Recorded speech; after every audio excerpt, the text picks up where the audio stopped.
ಬೆಂಗಳೂರಿನ ಶ್ರೀ ದುರ್ಗಾ ಪರಮೇಶ್ವರಿ ಆಟೋ ನಿಲ್ದಾಣ ಚಿಕ್ಕಬಾಣಾವರದಲ್ಲಿ ಆರಂಭ ಫೌಂಡೇಶನ್ ಮತ್ತು ಕಾನೂನು ಮತ್ತು ಮಾನವ ಹಕ್ಕುಗಳ ಸಂರಕ್ಷಣಾ ವೇದಿಕೆಯ ವತಿಯಿಂದ ನಡೆದ ಕನ್ನಡ ರಾಜ್ಯೋತ್ಸವ ಕಾರ್ಯಕ್ರಮದಲ್ಲಿ ಸಂಸ್ಥಾಪಕ ಅಧ್ಯಕ್ಷರಾದ ಡಾಕ್ಟರ್ ಕೆಪಿ ಮಹೇಶ್, ಮಾಜಿ ನಗರಸಭಾ ಅಧ್ಯಕ್ಷರು ದಾಸರಹಳ್ಳಿ ವಿಧಾನಸಭಾ ಕ್ಷೇತ್ರ ಹಾಲಿ ಕೆಪಿಸಿಸಿ ಸದಸ್ಯರು ಡಾಕ್ಟರ್ ಎಸ್ ಮಂಜುನಾಥ, ಬೆಂಗಳೂರು ಉತ್ತರ ಜಿಲ್ಲಾ ಕಾಂಗ್ರೆಸ್ ಉಪಾಧ್ಯಕ್ಷರು ಡಾಕ್ಟರ್ ಜಿಸಿ ಹಿರೇಗೌಡ, ರಾಜ್ಯಾಧ್ಯಕ್ಷರು ಪುಟ್ಟೇಗೌಡ, ವಕೀಲರು ಮಂಜುಳಾ ಮಹೇಶ್, ಮಹಿಳಾ ರಾಜ್ಯಾಧ್ಯಕ್ಷರು ಸೋಲದೇವನಹಳ್ಳಿ ಪೊಲೀಸ್ ಸಿಬ್ಬಂದಿ ವರ್ಗ ಹಾಗೂ ಜಾಲಹಳ್ಳಿ ಸಂಚಾರ ಪೊಲೀಸ್ ಠಾಣಾ ಸಿಬ್ಬಂದಿ ಅಭಯ ಕೃಷ್ಣ, ಅಭಯ ಶೀಲಾ ಹಾಗೂ ನಾನಾ ಪದಾಧಿಕಾರಿಗಳು, ಚಾಲಕರು ಹಾಜರಿದ್ದರು.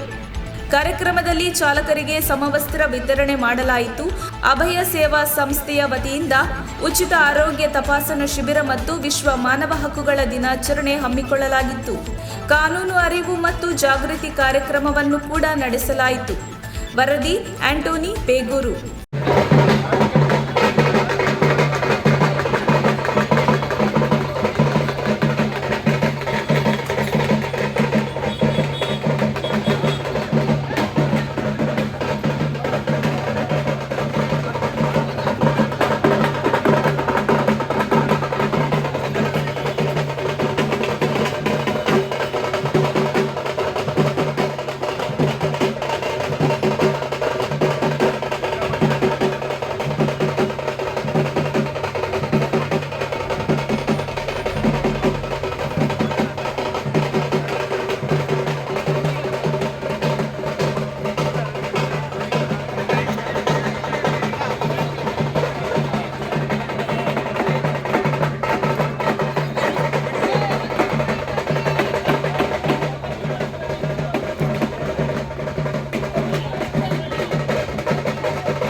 ಹೇಳಪ್ಪ